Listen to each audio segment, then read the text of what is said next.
Malcolm Turnbull has made his last formal pitch of the campaign, sticking to economic management and the need for a stable majority government. As Bill Shorten chased key marginal seats, the Prime Minister warned against voting for minor parties and independents. Hey Malcolm. Oh, hey, how are you? The contrast couldn't have been starker. How are you doing? Good luck. Bill Shorten behind in the race. With the Labor Party. On a frantic late push through marginal seats, he needs to win. Good man. You know that. Thank you. And Malcolm Turnbull, according to most, on his way to victory. Just one set piece, safe and sound, the man and his plan. There has never been a more exciting time. Even his campaign director, federal Liberal boss Tony Nutt, struggled to stay awake. A vote for Labor, Greens or an independent in any one of the 20 key battleground seats across the country is in effect a vote for the chaos of a hung parliament, a budget black hole, big Labor taxes, less jobs, more boats. Through two hospitals, Bill Shorten stuck to his agenda, again browbeating parents and sick kids. Making sure that we've got bulk billing. We're determined to make sure that we properly fund Medicare. We prioritise healthcare. But again, they couldn't avoid the same-sex marriage plebiscite. The best approach for marriage equality in this country is to legislate it within 100 days. The decision on Saturday is not about gay marriage. And Tony Abbott reappeared, critical of the campaign,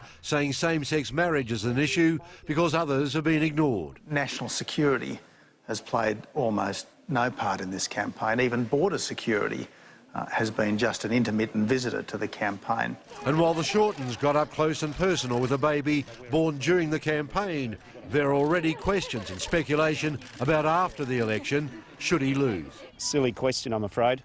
I'm in this election to win it. We are ready to govern. But some in Labor are looking ahead with a view that Bill Shorten's likely to be safe if he loses by less than 10 seats. Any more, and it's expected the likes of Anthony Albanese will contest the ballot, required under party rules if they lose. Lane Kelcott, 9 News. And the Nine Network's political editor Laurie Oakes joins me from Canberra. Laurie, the Prime Minister made his final pitch at the Press Club. Were there any surprises?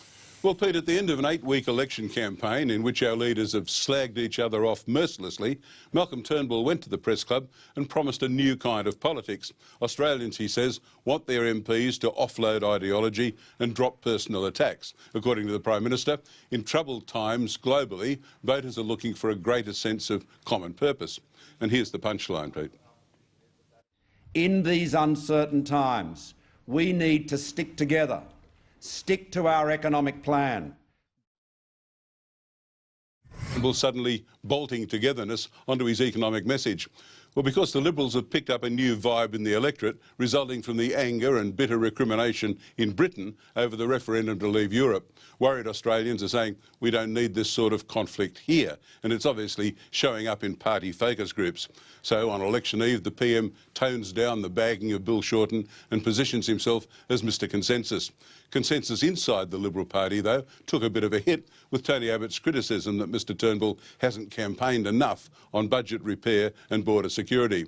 The interesting thing there, as I understand it, is that Mr Turnbull quietly but deliberately discouraged his troops from making border security a bigger issue, and he did it for a good reason. He was determined to make jobs, growth and the budget the central campaign theme, and he didn't want distractions, Pete.